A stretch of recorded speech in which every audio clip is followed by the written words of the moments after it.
Today's episode is brought to you by Jaipur Living. Jaipur Living is committed to the craftsmanship and quality of handmade rugs and textiles. They are keeping this age-old tradition alive through their partnership with over 40,000 artisans across India. Start creating beautiful lives for your clients across all price points by opening a trade partnership account. Sign up at jaipurliving.com/HYD. This week, we're talking about setting our projects up for success. Because yes, a big part of our job is creative, but we spend a lot of time setting client expectations. So we're breaking down some ideas through automation, emails, forms, and templates. And since so much is out of our hands, we can take these steps to help prepare our clients. Let's go.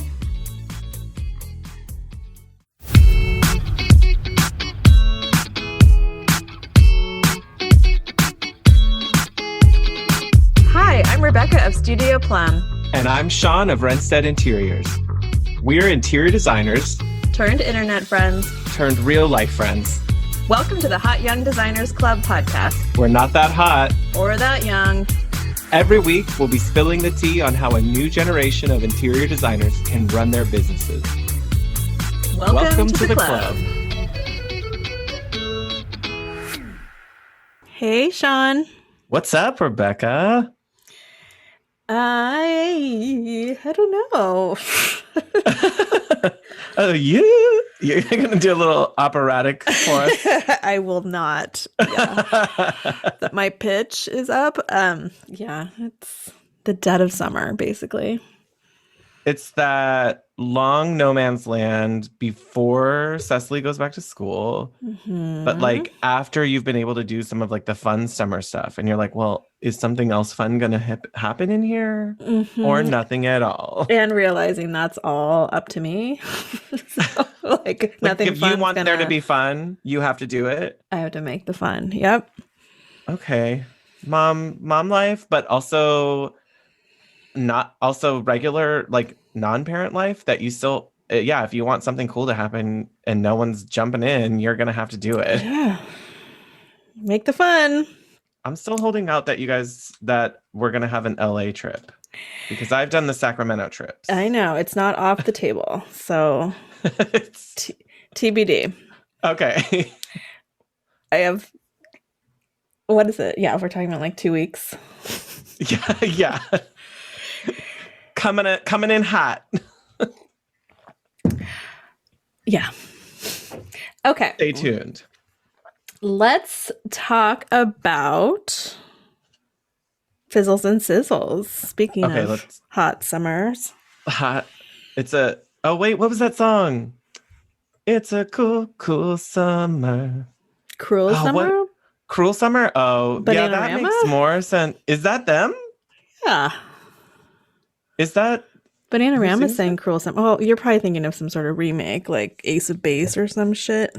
I mean, Taylor Swift has a new song called Cruel Summer, but that's not the one I'm thinking of. That's not it.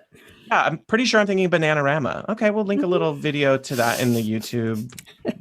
Everyone needs a little bit of that. It's my childhood soundtrack. Okay, that's not a fizzle sizzle. It just popped into my head. Okay. No. Let's get into the fun. I feel like I'm really gonna try not to make this a complaint train episode. Okay. Well, so we'll keep it short and sweet. No, because setting client expectations all starts with setting designer expectations, which will lead into my fizzle and sizzle. Okay. So my fizzle, I ordered a custom chair for my client, one of my clients, who also happen to be my parents. Client expectations have been this has been a great exercise in managing client expectations. Yeah, because the veil is a little bit dropped with family in this case, but they are making big investments, so you wanted them to have a great experience with it. So sure, and I had to talk them into getting nicer things than they normally would get, which includes like custom ordering things, which means longer lead times. Right. Especially now, as we all know. So we ordered a sofa, a semi-custom sofa, and a chair, 2 different vendors. And the chair had, I think it was a 14-week lead time, which isn't That's not bad. terrible anymore. No. The Yeah. sofa is like pushing 40, so yeah. Okay. Mm-hmm. Maybe 30. Anyway, the chair finally came. Okay, so the chair, I'm not going to name names, but it's a large manufacturer who has some retail presence but has a great trade program as well. Mm-hmm. Mm-hmm. Quality is supposed to be good. Had really great communication. Like their manager on in their local store is really great. Um, we get the chair. It is so rough. Like the panels on the side, it's like a glider rocking chair kind of a thing. The panels on the side are like bunched and super Like wavy, ripply. Yeah. really ripply on both sides. Like where the shoulder seams, I guess, of the top of the chair come together. Yeah. One is like fine, and then one is pinched. There's where the staples go in, it like damaged the frame a little bit, or it looks like, Oh. I mean, more than 8 problems. So yeah, it was a big quality assurance issue then, because I don't know why that left the warehouse like that. Like that didn't Exactly. happen during shipping. No, no, no, no. And I guess these manufacturers obviously are really stressed. They're pushing things out quickly, but come on, you're like just gunking up the works when we have to redo stuff. Yeah, it would have been better for them to have like said, "Oh, we went through quality assurance. It didn't pass. We need more weeks." That would have been so much easier because now you have it and have to deal with the whole process of replacing it. Yeah, or there's a technician I think that's going to come look at it. I mean, maybe they could pop the panels off and clean it up. That's possible based on where Maybe. the stuff is. I mean, hopefully. I don't want to start over again with this lead time. It's like, Yeah. Why is it that with that kind of stuff, I feel like this is a big miss on our industry that oftentimes dealing with the problems moves you to the back of the line right, like, instead of like, oh, we have an expedited process where we put a priority on your work because you've already gone through all of this. Instead of for many of the vendors, I don't know, but it's really frustrating. So, fizzle. and yeah, and that then like the daughter trying to convince the parents of doing something new and then it looking like And then it's shit. not good. Yeah. And then they're annoyed and So yeah, that was fun. So hopefully we get that buttoned up. I don't love that journey. I don't love that journey for you. And I'm just gonna stay with I'm like a theme fizzle sizzle lately. So the family theme. I finally started working on my daughter's bathroom. So we have a third bathroom in our house that's been kind of the keep the door closed kind of a room. Yeah. And it's down the hall. It's like right next to her bedroom. And it's a good sized bathroom, but we've almost never used it. It's like the last resort bathroom. Yes. And even then, like, and it's almost like it's condemned or something in our just the way we use The way you like treat it. the way we don't use it. Yeah. But mostly because it's just like really ugly and boring. And some of it's a little gross. Like some of the plumbing fixtures were gross. So I'm over sharing a bathroom with 3 people in our big house. It's so stupid. Well, she always wants to use your super glamour time bathtub, and you're like, "Hey, this is my glamour time tub." Yeah, and the tub is one thing, but it's now that she's almost 7, it's the ponytail holders and And it's taking up all your oh my space. God, it's everywhere. So I just need her trash to be on her side of the house. So Permanent roommate problems. yes. So I'm trying to lure her over there, but it'll be fun. We're doing really fun, like, I don't know, my 7-year-old dreams of floral everywhere. Just, it's kind of a temporary bathroom. So I'm kind of going crazy with it. I think it's kind of fun because it's something you would have never been able to do like with yourself growing up, but now you can kind of give that to Cecily, which is kind of cool. Yes. Actually, my parents did let me do kind of weird stuff like that, which I feel like was a really great like encouragement for me as a creative person. So It's your primer. yeah, so I'm letting It's your her, origin story. she's helping me a little bit, making some choices. And yeah, it's fun. It's fun to not have a client. Like, Yeah. 7 year old. And not no pressure from a one room challenge actually, because it does get Exactly. intense. I do have a So sponsor, but the timeline is not as intense as that. So yes, okay, yes, yes, good. yes. I know I've been watching. I like the videos. I like hearing the little snippets of Cecily's involvement because I feel like she's figuring out what she can get away with, but you also have to rein her in. Oh yeah, she'll get involved. She'll get involved more soon. Stay Yeah. tuned. Studio Plum Instagram. Yeah, exactly. Um, on my side, okay, Sizzle was, I mentioned this during our last episode. I got to get away to Palm Springs, literally the first time that I've done a vacation getaway during all of the pandemic. And Mm-hmm. we we had I mentioned it in past episodes, we were like planning an even longer vacation. We were going to go to the East Coast. It didn't work out. So this was kind of like the okay, let's fall back, regroup the troops, get some friends together. We rented the coolest Airbnb. Well, I don't think it well, I take that back. It might have been on VRBO. Verbo. They Verbo. rebranded. Oh, Verbo. It sounds like Furby Yeah, it does. or I don't know what it's giving. It's not that's not giving me the ooh la la. We what was cool about it is it's three little bungalows. So two of them are 2 bedroom bungalows, one of them's a 1 bedroom bungalow.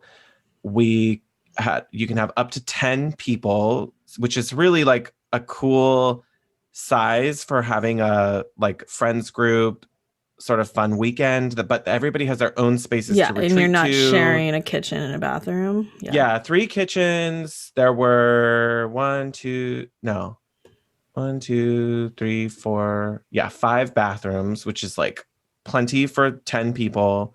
Um, but it would not have been as fun if you were sharing the 3 bungalows with different parties, like who didn't know each other, if only because you are like sharing the common area, which was the most magical place, was the pool, the outdoor living spaces, all of that. Like, Yeah. what if they're douchebags? Like, I don't want to be with Or them. they're like, yeah, partying out there. No. Like, yeah, that would be weird for me. So, and then you have like neighbor conflicts, you're like, oh God. This is in So Melrose for us, Place. it was Yeah. great. Yeah, yeah. For us, it was great because it was all us. We were able to plan our meals. Mm. We were able to like share everything, have stuff. It was really cool.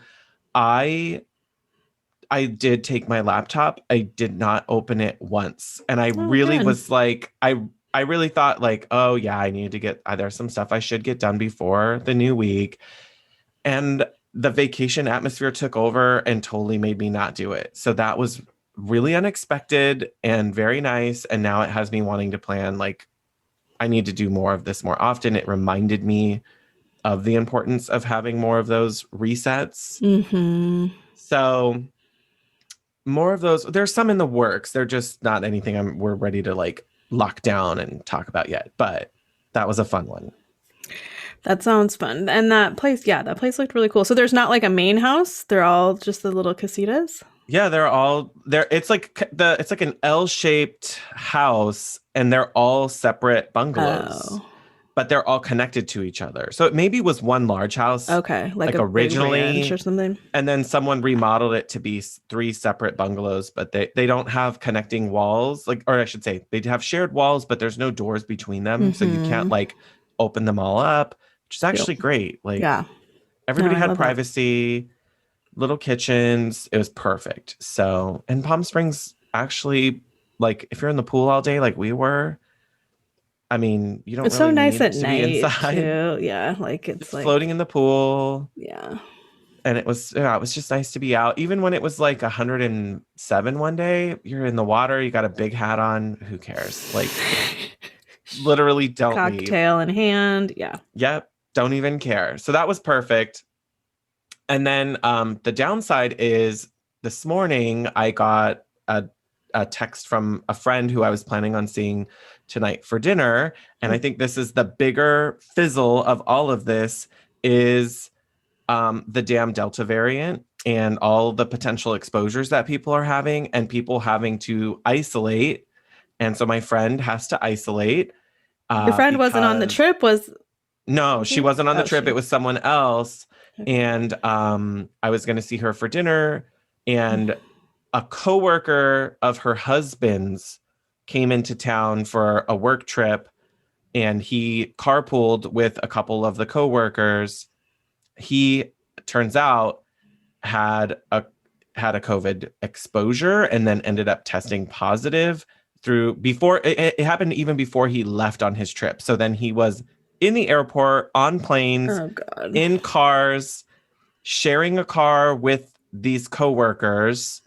Um, and so far they're all gonna you have to just like wait it out. And Yeah, now it's we're an back to this exposure, again. not Like a yeah. so now we're just in this game of maybe some Everyone's people won't. everyone's vaccinated. My friend and her husband are, but it's unclear. Like now they have to piece together like were all these coworkers, were they all or not? And so it's just Jeez. that level of you just have to think like, God, like we have to be so vigilant. And yes, we should be, but man, we can't let our guard down. And it's so disappointing. And for us, sure, it's just a dinner. In within 10 days, we can talk about putting something back out there. But I just really hate the atmosphere of having to go back to that because we've done this already. This is like it's a disease of the unvaccinated at this point, and it's ruining good times for people who are because yeah, what if my friend does have it and then I have it? Like then we're just out there spreading it around to people even though we're vaccinated. Like that's not cool. But yeah, the people were going in their homes like their kids aren't vaccinated and I don't yeah, it's I Yeah. kind of got into some fights with people in my DMs yesterday. There's just a lot of Here's my thing. There's a lot of misinformation and a lot of confusion probably on both Hmm. sides of the aisle if you would. My thing is I chose to get vaccinated to protect myself and my community. And Yeah. if I get sick or something happens, I feel okay with that choice because of my intentions. Right. The random people, I'm not talking about people with any kind of Yeah, like risks. immunosuppressed people or people Sure, who heart can't be murmurs, like vaccinated. Yeah. whatever. I'm not talking about that. The minimal risk of getting the vaccine is worth it to help our community and world at large. Like the greater good. Yeah. Yeah. And for some people I could see where they don't think that. And I just think it's just this it's for me it was It's the like this is what I intention. have to do. This is what we need to do right now. We need to be vaccinated. Because We I don't need want to live in to this world where this is our reality for the rest of my life. That's a really yeah. fucking long time. I mean, it's just crappy. I don't want to put clients at risk. Like we're in such an intimate role in people's homes that I don't want to do that. And it limits my ability to get work done, which means I'm not getting paid. Yeah. Like that's a huge factor for me. And I don't know. It's just frustrating. It's definitely a fizzle that we're back at this again of having to think about, oh, if I did have an exposure, who was I around? Where was I? So it really is forcing me to look at, sadly, like you look at your overall social circle and the people around you, and you're like, who can I trust? Who's being safe? Who's being cautious? And truly, like LA is still, and too, up in Northern California, it's still this kind of hotbed atmosphere. Um, okay, well Okay, let's get let's get in. into the nitty-gritty here.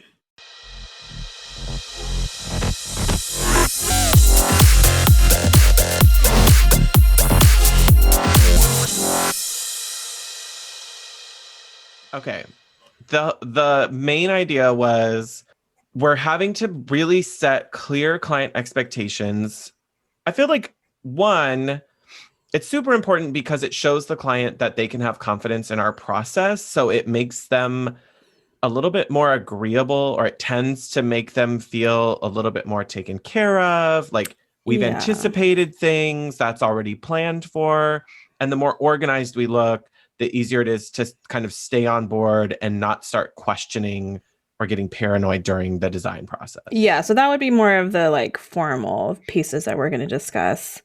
And I Right. think in general, I mean, I feel like we could be called interior designers or expectation managers. Like, I feel like, honestly, that's 95% of our job, right? Yes. And it's hard, especially It's right now. well, because I've expressed this that I don't like being a source of, I personally don't want to be a source of disappointment as a person. Like that bothers me when I say I'm going to do something and it's going to happen. It frustrates me if I can't provide that. Well, and you're So, only as good as the information you have. right. So yeah, there's delays, there's back orders, there's everything, but I think the more that we can set clients up for that, the less pressure that puts on us of like, well, I did warn you, like this could Mm-hmm. happen or this is normal, and then it sort of starts removing it from ourselves as people pleasers. And I don't normally think of myself as a people pleaser. I get more frustrated that if I could control something or avoid it and then I didn't, that bothers me because I'm like, Mm. oh, I could have just, why didn't I send that email 2 weeks ago when I thought this was going to happen? So I could warn someone and then they wouldn't be frustrated or disappointed right now. Um, so, Yeah, because so much of emotion is about expectations. Like, I mean, mhm, dealing with my 6-year-old, half of my job is, again, to manage her expectations. Like, yeah, if she here's can what's kind of happening have the right tomorrow. outlook from the beginning, then the chance of her being upset is a lot less. So treat clients like 6-year-olds. Yeah, they're going into first grade. They got a lot to learn. Yeah. They don't know anything about what's happening. And the more we tell them what's normal, And what's they're like within Veruca, little range, Veruca salts. They I want want it it now. now, daddy. Yes, to that. So, how do we get Veruca under control early? Mm-hmm. Go back, Turn her into hotties. a Charlie.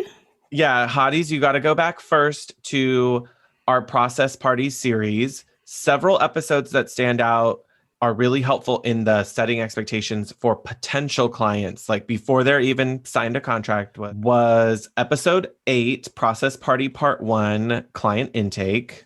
That's a big one because we talk about the systems, the online tools, and everything that kind of helps start getting conversations moving before any meetings. Mm-hmm. Episode 10 was Process Party Part 2 about how we organize and structure and prepare for consultations. Mm-hmm.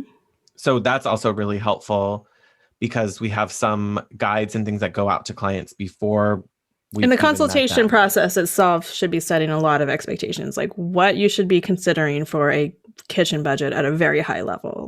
Right. And timelines It's or, not $10,000; it's $80,000. yes, completely that.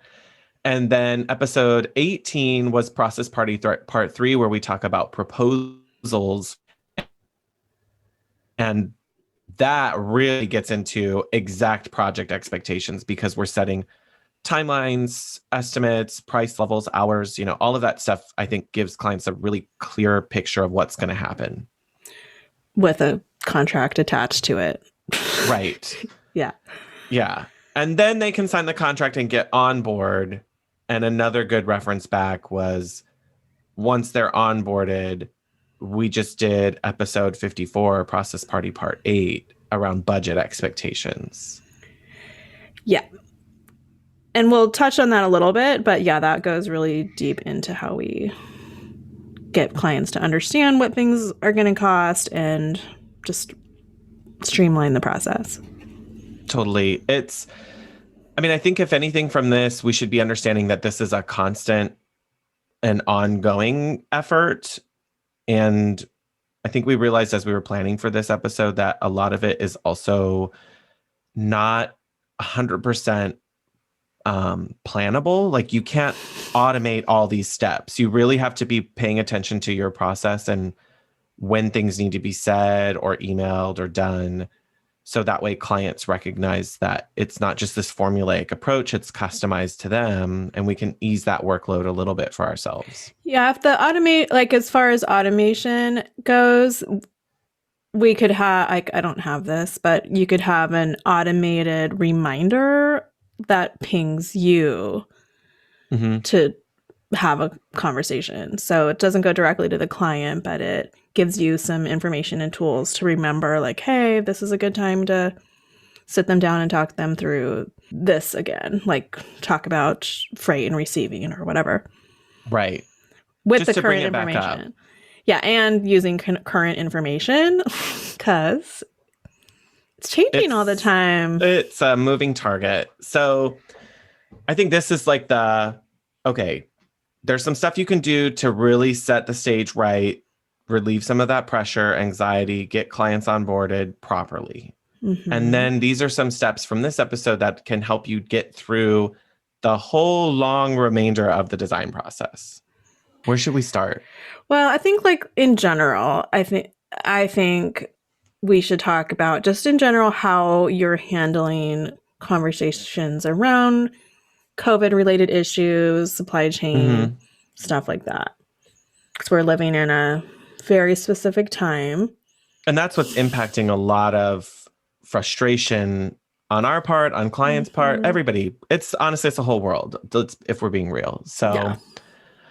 I mean, I think you do need to set aside time to be reading the news and keeping up with things that are related to shipping, supply chain, watching what's happening to other industries. I mean, the news is doing a pretty good job of reporting it. And specifically our vendors. So I learned a lot about the vendors that I use and the lead times from these Facebook groups. Like, what is a realistic lead time right now running for row, for instance, with upholstery? They don't send out updates like, oh, we're now at 32 weeks. You don't know that. Other designers are. And you don't know that until you start engaging with the client about the project. So it's kind of good to just have in the back of your head, like when you're in early conversations with the client, just so you know, like my upholstery vendor is running at 25 weeks right now, whatever it is. And that's something you just need to kind of stay informed about.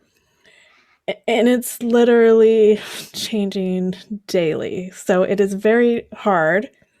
But I just kind of keep an idea on the bigger vendors that I use, like maybe cabinets, upholstery items, like figure out what those like big ticket items are from a cost perspective, but mostly time so that they're getting ordered in advance. Yeah, I feel like because I'm in pre-construction phases on a couple projects right now. So we've been talking with different trades, contractors about windows, doors, lead times on that, plumbing fixture lead times. So hearing from other industry professionals about what that is, how it's working out for them is helping to inform my conversations. If you're working on a lot of like furnishing or decorating projects, talking to the reps, if there's third-party reps or other reps about what they're seeing, I feel like their perspective is good. And sometimes we forget, like they don't mind hopping on a 15-minute phone call real quick if you're looking for a quick download. And they want to manage our expectations because we're managing our clients' expectations, which ultimately are their clients. So yeah, staying informed is really, it's not easy, but it's, I think, really important. Yeah. So add research journalism to your resume of entrepreneurial tasks where you need to do your own investigative reporting and find out what's going on. Because, the more you can do that. I've even forwarded a few articles to clients that related to conversations we had and go, oh, this was a good one. So the more we can share the New York Times agrees. It's not just me being a chicken The Wall Street Journal reports. Like, the more we can put it out, the better. And I've also heard, and I've been doing this too, of a few designers who are changing their process a little bit. So instead of presenting an entire, let's say for furnishing an entire living room at once, it's like, okay, let's nail down the sofa and the custom whatever table. Because that's going to take the longest lead. It's like 3 times the time. Yeah. Yes. I mean, that's smart to get the big pieces done, and then let's just adapt the process. Because if you're waiting 8 weeks, like you're like wasting 8 weeks, I should say in quotes, eating up 8 weeks, getting all the other pieces together when like we know where the sofa's going to go, like the floor plan's done. So let's just lock that in and then we'll work around it. Yeah, it feels better to get those pieces moving and at least have some control back not really, but some But it of it. also, I think it's, and then it also helps clients feel like they're participating in some, like the silence, like the communication silence downtime Yeah. is broken up. Yeah, because it does get when you're just waiting on procurement phases Yeah, it's all and ordered. Bye. See you it's in all 20 ordered, but weeks. yeah, that's the part that's frustrating is like for clients, yeah, you can tell them, oh, this stuff isn't going to be available until October or whenever. But they're still wanting to know, like, did that change? Has it updated? What should I know? Yeah, Things that's are kind of still happening. Yeah. that they want to know that you're not completely ignoring them because they did just hand over checks with money and purchasing, and that's a long time. It can make them feel anxious, and then they're seeing sales and they're seeing other stuff, and you keeping them informed on the process will keep them engaged, less likely to stray. And so drawing out the process is a little bit of a way to just keep them engaged with it. Back to like treat them like babies. Like if they're little kids on a long airplane ride, you don't just give them the bag of toys the first go. You give them one toy at a time every hour they get something new. Oh wait, look, a snack. Exactly. Oh, look, this game you can play with mommy for like 30 minutes. And then, okay, leave mommy before alone. Before they know it, they're there. Yeah. Okay. Exactly. We're talking adults, but still. That's pretty much what it's like. The Hot Young Designers Club is proud to partner with J-Port Living. When we're looking for trade vendors, things we care about are beautiful products, how easy it is to order, and whether we're supporting companies who are doing good in the world. We both really believe that a good rug makes the room, and J-Port Living helps us bring quality rugs and textiles into our projects. Their website makes it quick to track inventory, place orders, and even get pricing on customized rugs. And J-Port Living is a family-owned company with a focus on social responsibility. They are changing the lives of more than 40,000 artisan weavers throughout India by providing a living wage, education, and access to healthcare. So that means that every rug we sell to our clients is helping someone support their family. And hotties, we know you're going to love supporting women in business. More than 85% of J-Port Living's weavers are women, and they're a female-led company. Head to jportliving.com/HYD to sign up for your trade partner account today. Pandemic-related conversations. I just think there's so much bad news with almost every project that I've been involved with, things that I could never predict, and, again, constantly changing. We need to really be good cheerleaders, celebrating the good stuff. Like, think about how many decisions we've made. This is so great. Yeah. Like, you guys have a really solid plan. The doorknobs came. Yay! Yeah. Look how beautiful these are. Okay, now let's put them in storage for 5 months. Like, yes, like things that maybe you wouldn't really make a deal out of before. Find every little shiny object, make them feel engaged and excited, and remind them that it's going to be worth it. This is part of the process. Yeah. We're going to completely. You're going to have a kitchen before Thanksgiving next year. If you hadn't started it, you definitely wouldn't. So that's what I'm trying to reinforce. Is like, well, you might as well start now because it's not looking like it's going to get better. So if you want it in 2023, go ahead and wait. If you already wanted it now, and you'll just be happy that you get it sometime in 2022. You're still going to love it in 2022, but you definitely have to start now. Yeah. So, yes. Get your little Yeah, we've got to be optimistic and encouraging. Yep. Yeah, and because we can get frustrated in the process because we're repeating it with each client over and over. But for them, it's the first time they're doing it. So it feels that much more sensitive. And they're living through it. Yeah. Speaking of sensitivities, talking about vaccinations, with all my current clients, I feel like it's just, it is coming up because for many of us, we were going through the vaccination journey together. So it has found its way into natural communication. With bringing on new clients, I find a way to bring it up if not during discovery calls where you kind of hint towards COVID, wearing masks, that kind of thing. And then during consults, it almost inevitably starts to come up. Part of that could just be where I'm located, that a lot of people are already thinking about that, and they're wanting to know by having me in their home. So it hasn't been awkward yet, but I have had people who like I came in for consults and they didn't have masks, and I was like, "Do you mind putting them on? Because I don't know what your vaccination status is." And they've been fine. Yeah, they put them on, and quite honestly, I believe that that one specific one, they were not vaccinated. They had no intention of being vaccinated, and so they were like not ready to have that conversation. Well, and it's a weird medical privacy thing. So Yeah. it's not our business, but it's also our business. So We that's reserve the the right to refuse service. I mean, ultimately, that's what no it is. shirt, no shoes, no vaccination, no service. That's what it is. So that's the living in the times of pandemic sort of expectations. Yeah, it's awkward. But let's get it out of the way early and then we can move ahead. Like, definitely. Do it, rip the band. That's what we always, in my past professional careers, we're always taught, rip the Band-Aid off first, do the most awful part first, get that out of the way so you can move on to the other better parts of the conversation. Yeah, before there's you're so much fully immersed as well. Yeah, there's just so much anxiety and stress leading up to it. Better to rip it off and go. What about contractors? Like, I have a client that wanted to know if the contractor we were working with was vaccinated, and that was up to me to navigate that conversation. And again, like, I respect ultimately, I do respect people's medical choice and their privacy. Like, if somebody was immune repressed, they don't need to tell me that, like in that instance. Right. So I just passed on the note, like, the client wants to know if you're vaccinated, and he actually wasn't. Okay.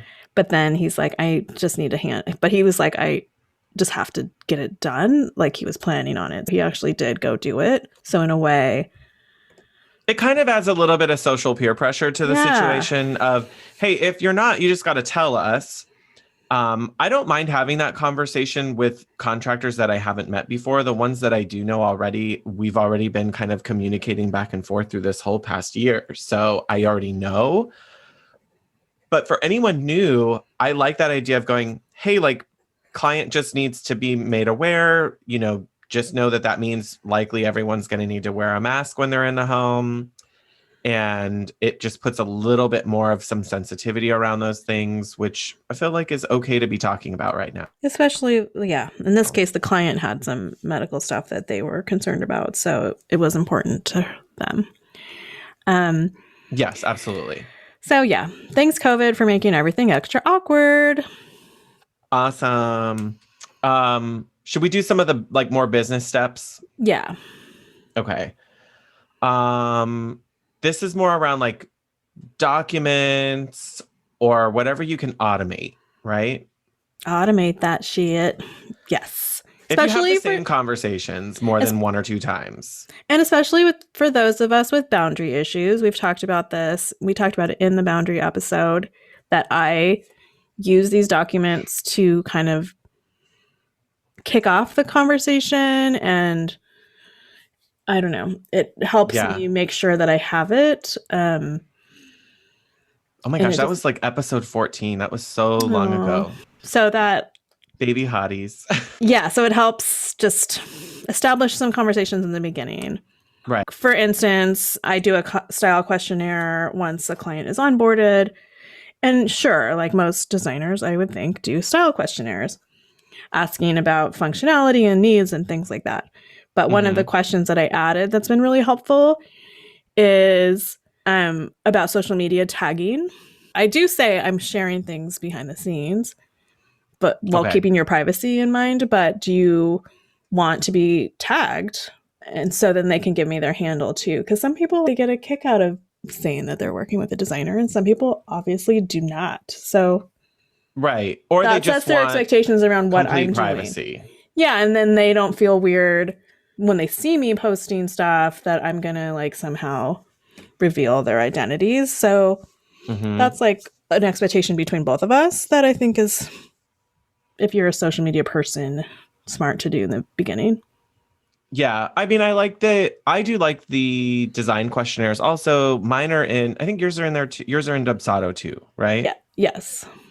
So I like that it's just a place that you can continually keep updating more to your process. With each client, it can get a little better as you're realizing there's maybe some extra thoughts or questions or even new sections you want to add. Mm-hmm. Because it's not just the style and aesthetics, but for me, it's even around like the category I'm focusing on a lot right now has been care and maintenance because I need to ask questions really early on to find out how they take care of their home because Mm. that's going to dictate the design decisions and the material choices that I have to make. So, yeah, someone might say they're really in love with marble, but if they really don't clean up stuff quickly, we're going to have a problem and I don't want to be blamed for it. So, I like to ask questions around what types of cleaning products do you use? Are you open to changing those things based on what finishes you put in? Do you have a housekeeper? How often do they come? Who's Mm. responsible for cleaning? Those are like some big things that I can bring up early that avoid problems later. And it helps me preface that conversation around how do you use these materials in your home? Well, also, what are their expectations around the materials? Like, some people really want to have a patinaed, well worn looking kitchen, and some Right. people that would really freak them out. Oh, completely. And those are the types of questions that I think get us to setting expectations of the reason I'm showing you man-made quartz is because you talked to me about your cleaning process and all of this, and very few materials are going to really hold up to that type of wear and tear other than Oh, this. also, Like, you're not making assumptions, even though we could probably make a lot of assumptions based on our previous run ins in the house. yeah. And seeing their family Like, at oh, well, work you're and clearly need something that's a little heavier duty. yeah. And that's kind of the things we need to pay attention to. So that's good to have in those questionnaires is the functionality also, or yeah, they might like patinaed things, but they realistically know they're never going to want to wait for that awkward stage. It just prepares you for the finishes. And so I Yeah. don't know, those are good things. My contract has details about communications and how they make decisions, who the lead is on a project if they're spouses. That's actually in my style, this style survey questionnaire. Is like, is it for me? It's I don't offer text message, so it really is email or phone call. Yeah, I say, how would you prefer to be contacted, email or phone call? And who will be my main contact to communicate appointments, questions, and decisions? Tell me the one person Yeah, that I'm you going to be. guys handle some things on your own, but because we're not going to be able to do group conference calls for everything. No, and I'll CC both. Like, if it's a couple, I'll CC both partners on there, but I want to know who am I really like needing to get a quick answer from. Like, so, Yeah. yeah, some things are not going to be working by committee. Yeah, someone needs to say, "Hey, we talked about it. This is what we're doing." Yeah. And then you're like, "Great, I'm moving ahead. Let's do it." I like yours because you also ask you're also looking at asking questions about like shoes on or shoes off. That kind of Mm-hmm. reminds me of the cleaning conversation, which is helpful to know. And I want to put that, I keep meaning to do it. So this is my reminder. I want to put that in my consultation intake form because that's always like the awkward stage of, well, they're not wearing shoes. Yeah, it's like a nice it breaks that ice of, okay, great, I'm going to take them off when I get to your door. And Also, like, gross, but I kind of want to know what shape of my feet need to be in. Like, do I need socks? Or is it yeah. okay? Especially Yeah. Like, summer. Like, I'm not gonna come in with my sandals and then now I have sweaty feet. yeah, I Or have like winter, like my your pedicure. boots. Well, my pedicures aren't always like completely up to date because my feet are covered up. So I Yeah. know this is gross feet talk, but they're legit. I mean, you're going to be in someone's house. You and I have talked about our good, better, best guides. You know, those budgeting guides. Episode 54 is a great place to go back to talk more Mm-hmm. about that. I think it's important to have that conversation, start leading into it from the very beginning during the intake process, but then you really have to take a hard look at it during the project once they're signed is okay, we're going to confirm these numbers before we start generating project proposals around this because it can't keep changing. We can't keep moving the target. And some people are really specific about things that they value. So Mm-hmm. For instance, like, okay, they have agreed they have a $30,000 furniture budget, but I think we've talked about this before. They Mm-hmm. might not want to spend 5,000 on a rug. Right. So even if it fits in the budget, that's not like how they're going to value it, or they don't want to worry about it because of pets, kids, whatever. Yeah. So we need to know. So that's why I have that calculator form. Like you can have a worksheet, whatever, where they can really fill it in and play with those numbers, and you can see where they're valuing certain pieces. Yeah, I think it's just like the earlier you can have those types of conversations, and then you can use it as a framework for the conversation of, hey, like, I think this number where you put it is it's okay. It's just, you also mentioned your goals were X, Y, and Z, and I don't think this price point's going to get you to that. Yeah. Are you okay with replacing these bar stools in 5 years? And then they might go, oh, we didn't really think about the durability of a really entry level bar stool with how much wear and tear our kids are going to put on it.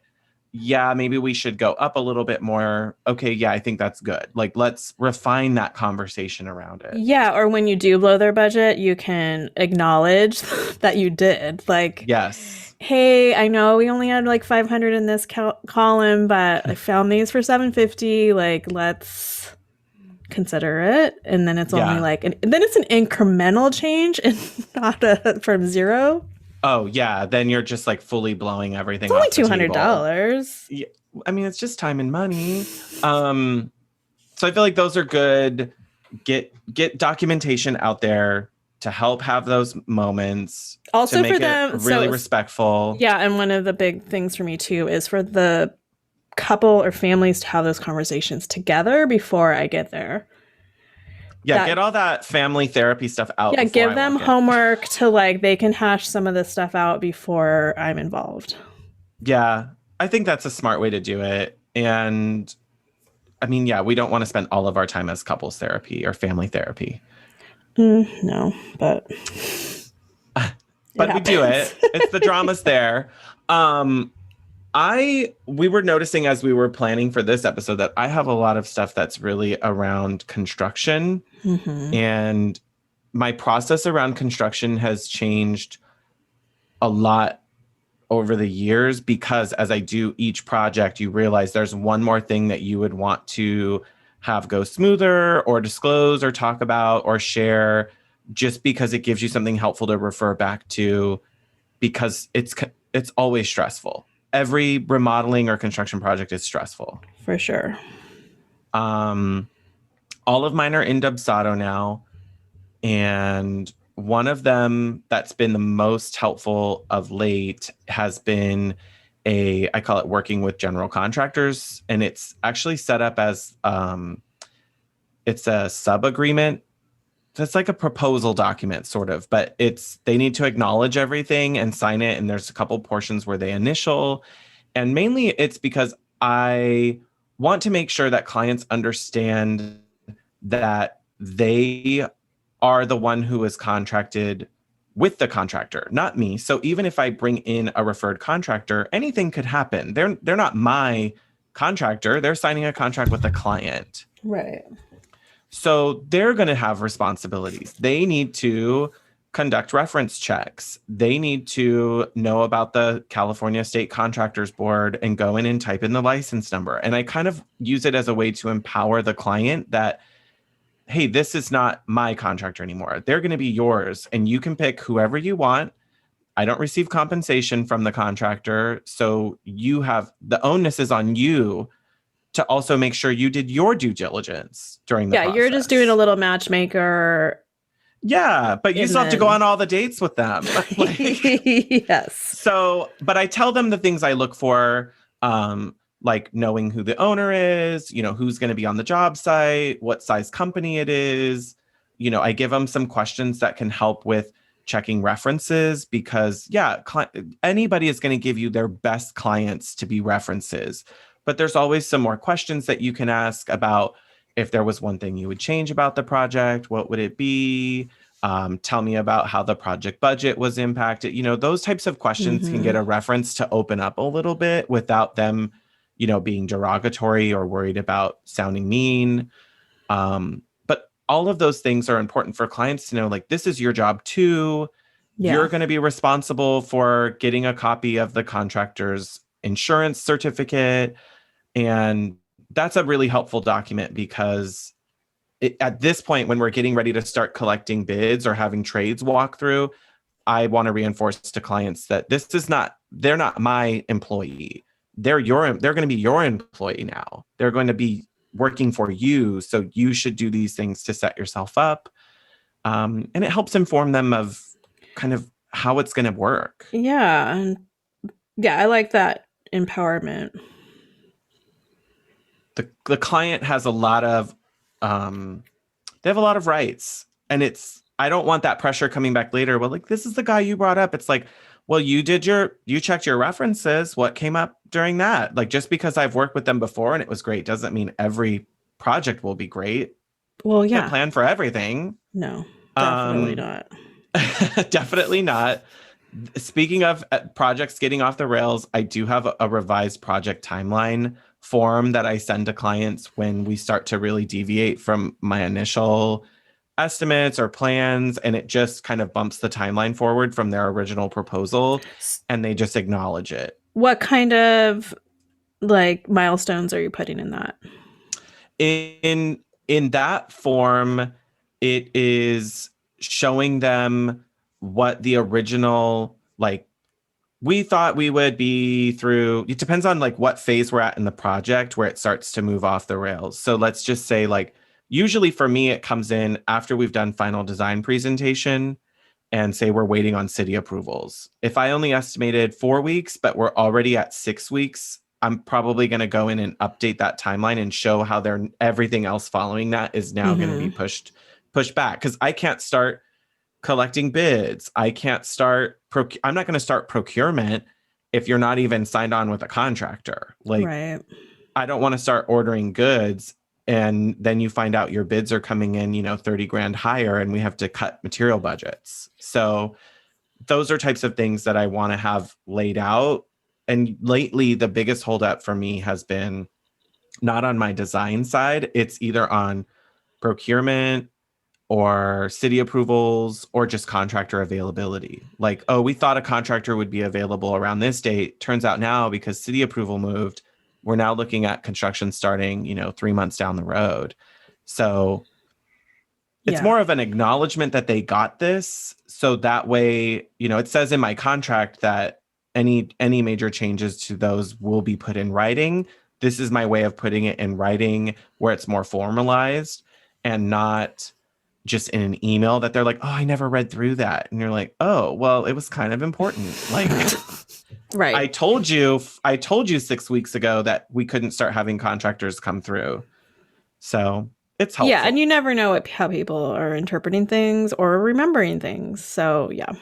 Yeah. So it just puts it there. They can always access it and look back at it. And it kind of avoids like a long phone call that they're not completely understanding. Like, it's, I think, yeah. Like, this is like, oh, you can follow this up process with a phone call. Slower. Yes, exactly. Totally that. And then I think the last one that's really been helping recently is I have a third-party sub-agreement because I contract in draftsmen or engineers who are going to be brought into projects, if I'm working on drawings. For the most part now, I'm really just doing elevation and detail portions of the drawings, and I'm working with third parties to create the rest of my permit sets. So I'm spending less time drafting, and those vendors provide me their timelines, their fee structure, their payment schedule, all of that. I'm essentially hiring them.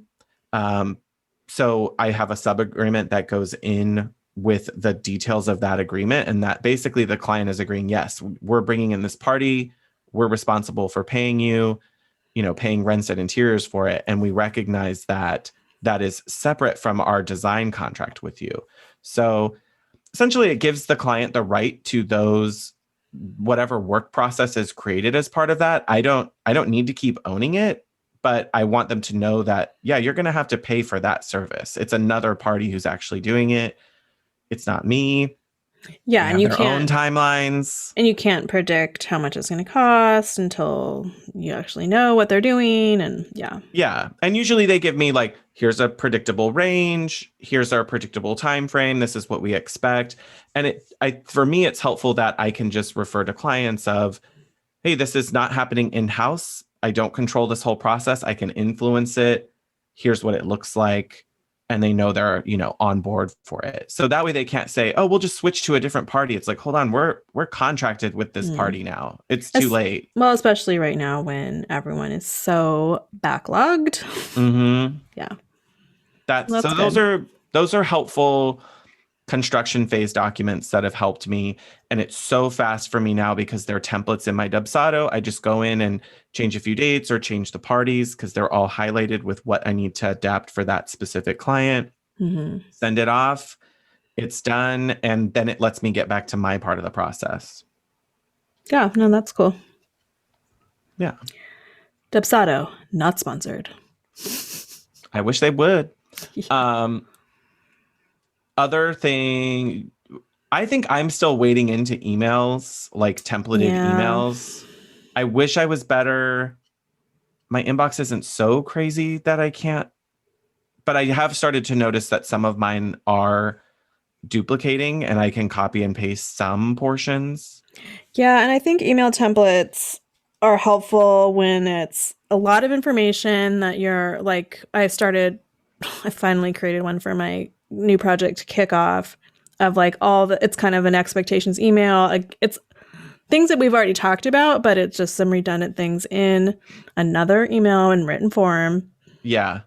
And it tends to be things like that are kind of bigger things to write. Also, the difficult conversations. Sometimes it's nice just to have snippets that you can go back to.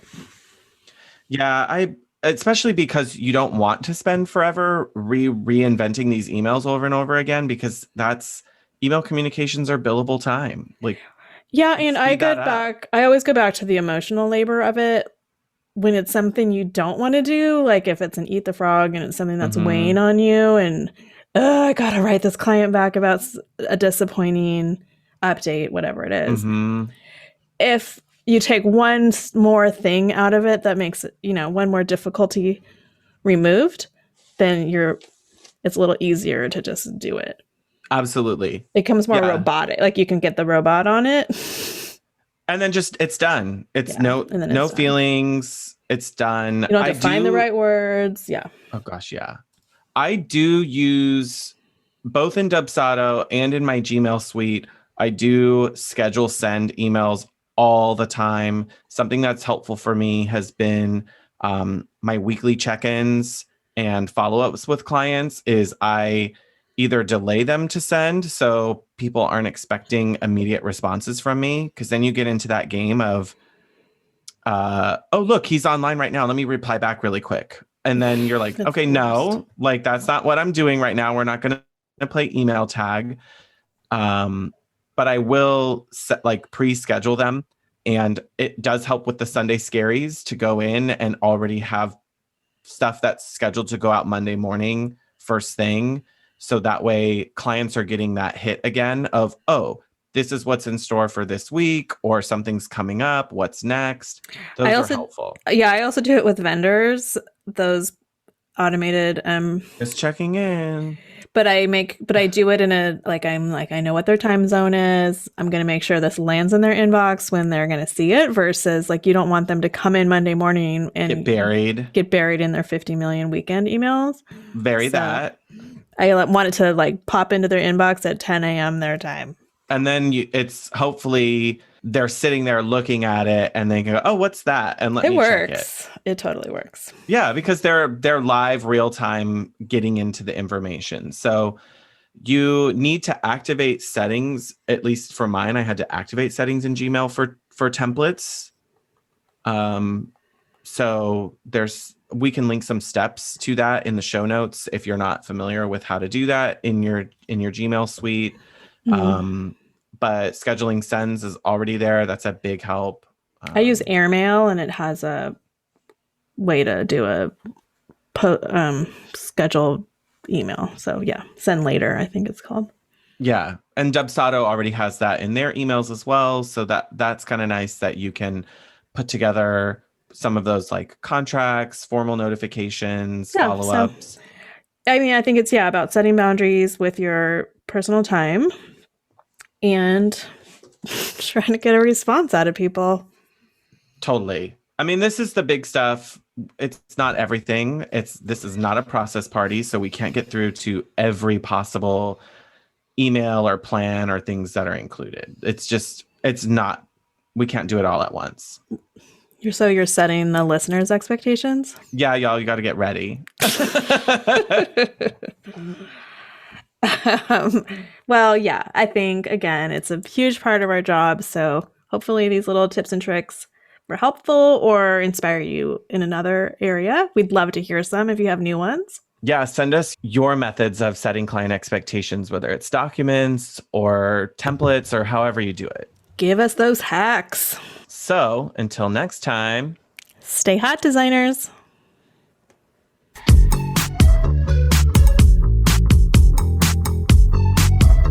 Thanks for joining this meeting of the Hot Young Designers Club podcast. If you liked what you heard, please subscribe and leave us a review on Apple Podcasts. Check out the show notes there for links to things we talked about today. We are keeping the conversation going on Instagram, so don't forget to like, comment, and follow at Hot Young Designers Club. You can find Rebecca on Instagram at Studio Plum. And you can find Shaun at Renstead Interiors. That's WRENSTED.